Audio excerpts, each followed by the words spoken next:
Hello, I'm Johnny Kirkland. I'm an adult education instructor with ASU-Newport in Truman, Arkansas.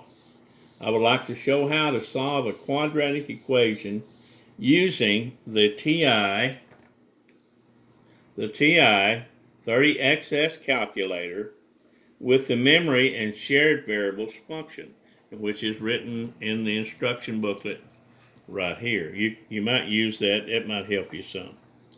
Okay, first of all, there are 4 steps to solve this equation. First, we're going to clear the calculator.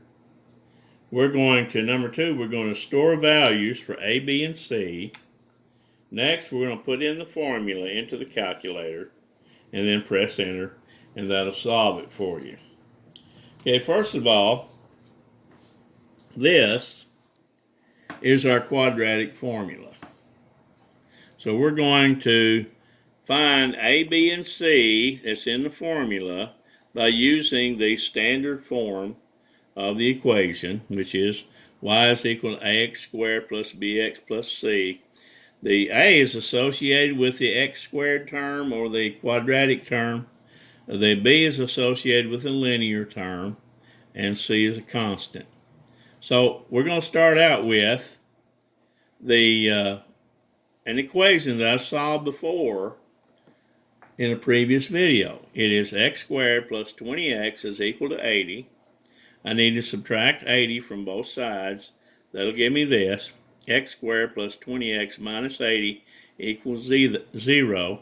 We need 0 to be the y value because that's where the graph of the equation will cross the x-axis at y equals 0. So therefore, this tells me what A, B, and C are. A is 1, B is 20, and C is negative 80. So the first thing I want to do now is, my first step is to clear the calculator.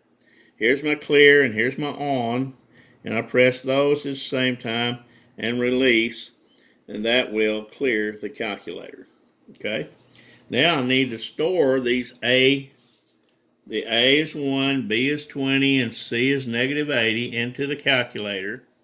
And I'm going to use these buttons, the store button and the variables button on the calculator. So I'm going to start out with a 1 is A. I'm going to store it. Okay, and then I'm going to find my variable right here. It's got to be A. So I find A starting with X.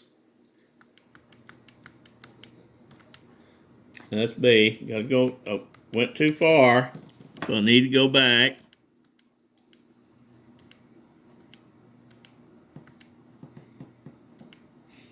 There it is. A is 1, so press enter. You got it stored. Next you do B. It's 20. I'm going to store it. Then that gives you B, and you store it. Negative 80 is next. Store. Then it's got to be C, so we find C. There it is. Press enter. All your variables are stored. You got A, B, and C in there. All we have to do now is put in the formula. And notice that the formula is a fraction. So we can use the fraction button on the calculator, which is right there. We're going to press that. Gives us a fraction.